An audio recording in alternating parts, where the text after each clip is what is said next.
The sun. So let's go find out more about this car. So let's start off with the figures you're going to want to know. Brand new, this car was worth around £31,000, but you could spec it up to over £40,000. Now though, second hand, you can get them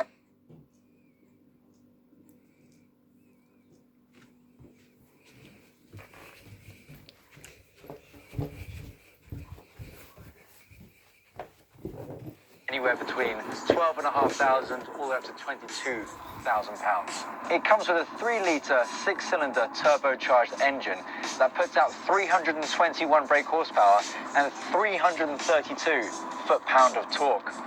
That's enough to propel this car from 0 to 60 in just under 5 seconds. We have 4 driving modes in this car. You start off in comfort, you've got Eco Pro, which is what I'm currently in right now, Sport and Sport Plus. As the name suggests, Eco Pro effectively just makes your car more economical. It limits your throttle input. You also get this little icon on the dash, which is basically a little needle on this blue bar that shows you how much energy you're wasting or how much you're not wasting. It also shows how many miles you potentially have saved compared to driving in normal comfort mode. I've been driving this for a little bit today, and so far I have saved 1.4 miles. Let's take it out of Eco Pro mode though and put it into Sport, considering this is a sporty car. Change down a couple gears on the manual gearbox. God! Yep, it's a quick car. It's a quick car. So a couple of things change when you're in sport mode, and I do mean a couple. You've got the drivetrain that changes and the chassis that changes.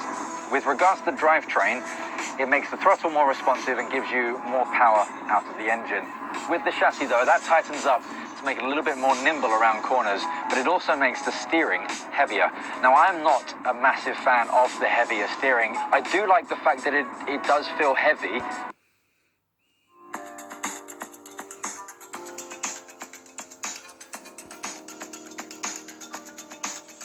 Hyundai's much improved third generation i30 delivers smarter looks, a wider variety of body styles, efficient engines, and stronger standards of safety and media connectivity. In short, if you are shopping in the family hatchback segment, it's a product that certainly adds up on paper, but then the i30 always has. Will this one have more lasting real-world appeal against apparently more charismatic rivals?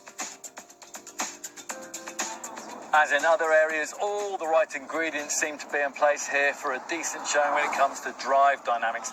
The TGDI and CRDI engines now tick all the right technological boxes, and the previous model's sophisticated multi-link rear suspension has been further improved. As a result, few other cars in this class are better at soothing away tarmac imperfections. Now, thanks in part to a significant decrease in body rigidity this time around, the i30 is also extremely quiet. Not so effective are the changes made to the damping. Performance-orientated dampers have apparently been added, and the steering, which is said to be 10% more direct. The difference made by these changes is difficult to detect, so our perspective remains that there is still scope for improvement if Hyundai really wants to rival something like a Ford Focus around the twisty stuff. We've few complaints about the engine lineup though, an area in which Hyundai has clearly done its homework on what appeals to European buyers. There's a choice of 2 TGDI petrol units, a 3-cylinder 1-litre 120 PS unit, and the 4-cylinder 1.4-litre 140 PS power plant that we're trying here. Alternatively, the 110 PS 1.6-litre CRDI diesel used in the previous generation model has been carried over for those wanting to fuel from the black pump. And you can see why that might appeal, with 74.3 mpg being possible on the combined cycle, along with 99 grams per kilometre of CO2. That diesel and the Pokia petrol unit can also be ordered with an efficient 7 DCT dual-clutch automatic gearbox as an option.